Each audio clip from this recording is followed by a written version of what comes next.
Hutan Kenduruan. Dari dulu udah jadi omongan warga sekitar. Hutan yang kelihatannya biasa aja sih kalau siang, tapi begitu malam turun, suasananya berubah total. Sunyi, terlalu sunyi malah. Padahal masih bisa dengar suara jangkrik, tapi rasanya kayak ada yang ngamatin dari balik pohon-pohon besar itu. Warga kampung udah sering bilang, jangan pernah masuk ke sana kalau udah lewat jam 11 malam. Apalagi kalau tiba-tiba ada suara gamelan dari arah dalam hutan. Jangan diturutin, jangan sampai kepancing, karena itu bukan suara buat manusia. Tapi ya, siapa sih yang percaya omongan kayak gitu sekarang? Terutama anak-anak muda, apalagi yang doyan bikin konten kayak Raka dan dua temennya, Wira dan Dito. Gue pikir, paling juga cerita warga kampung, urban legend gitu doang. Masa iya sih ada penari tengah malam, apalagi di hutan? Itu yang Raka bilang waktu sore itu mereka lagi ngopi di warung kecil deket pinggiran desa Kenduruan. Wira cengar-cengir aja, sambil nyalain rokok. Ya kalau bener ada, ya baguslah. Konten kita bisa tembus trending. Dito cuma manggut-manggut sambil ngecek baterai kamera. Asal jangan zonk aja malam ini. Mereka bertiga udah siap. Kamera full baterai, senter, bekal kopi, dan satu drone kecil buat ambil gambar dari atas. Rencana mereka simple. Masuk hutan jam 10 malam, explore sampai tengah malam, terus balik. Konten cukup, dapat view, dan bisa pamer kalau mereka berani ngelawan. Mitos kampung. Tapi yang mereka lupa, mitos kadang ada karena sesuatu yang emang gak kelihatan. Jam udah nunjukin pukul 10.17 malam, waktu mereka mulai masuk ke jalur kecil yang tembus langsung ke dalam hutan Kenduruan. Jalurnya sempit, tanahnya lembab, dan udara dingin pelan-pelan mulai ngerayap ke kulit mereka. Raka di depan, pegang senter dan kamera. Wira di tengah, bawa tas. Dito paling belakang, ngerekam pakai stabilizer. Awalnya, suasana masih santai. Mereka ketawa-ketawa, kadang godain satu sama lain. Tapi makin jauh masuk, suara hutan makin pelan. Jangkrik mendadak gak kedengeran. Gak ada burung hantu, gak ada bunyi binatang malam.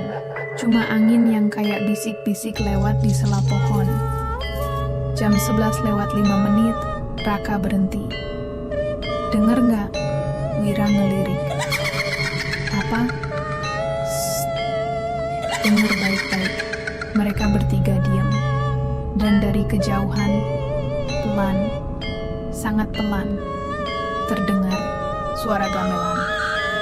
Suara itu lembut, tapi jelas. Kayak ada yang main kendang, gong kecil, sama suara sinden samar-samar.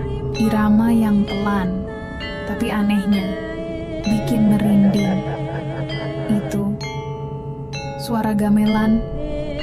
Dito nanya pelan, nadanya udah gak sesantai tadi. Raka ngangguk pelan. Kayaknya dari arah sana. Dia tunjuk ke arah kiri. Jalur kecil yang ketutup semak-semak. Wira ragu. Rak, yakin nih? Kata warga. Kalau dengar suara itu jangan diturutin. Raka menatap mereka sebentar. Justru itu yang mau kita buktiin, Wir. Ini kesempatan dapat footage yang beneran beda. Mereka maju pelan-pelan, makin dalam, makin jauh dari jalur utama. Suara gamelan makin jelas, tapi anehnya, nggak pernah kedengeran makin dekat. Kayak tetap jauh, walau mereka udah jalan hampir 10 menit. Tiba-tiba Dito berhenti. Bro, gue ngerasa kayak diliatin.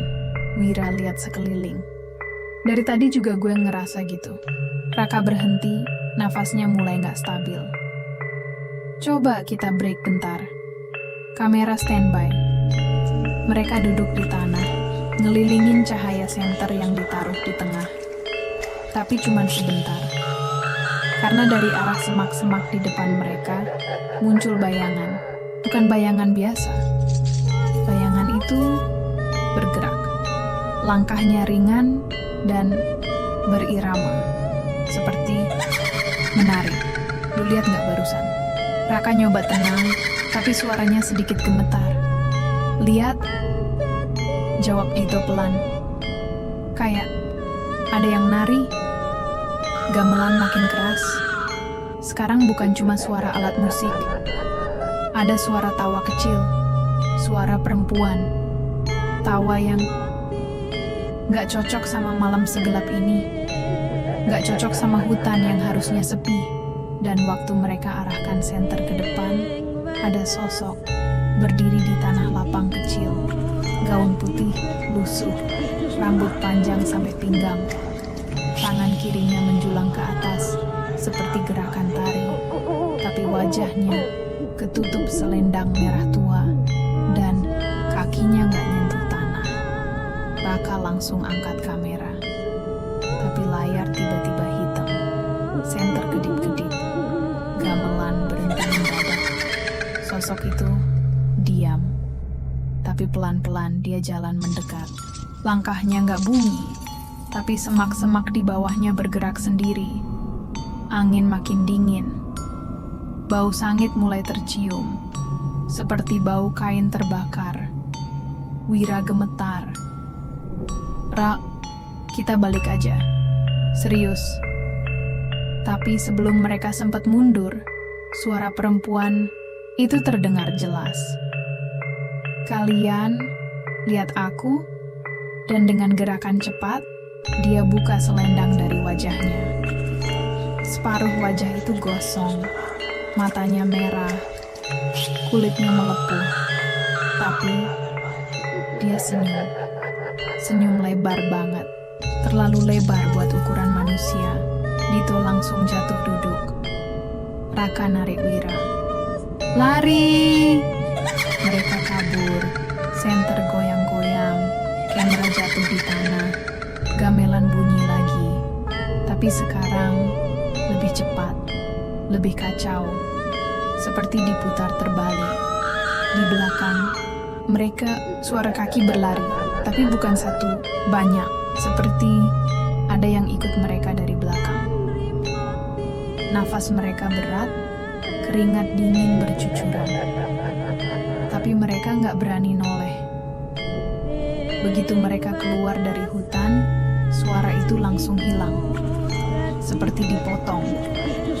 Udara malam terasa normal lagi. Tapi mereka bertiga cuma bisa terdiam. Diam. Karena mereka tahu apa yang mereka lihat bukan cuma legenda.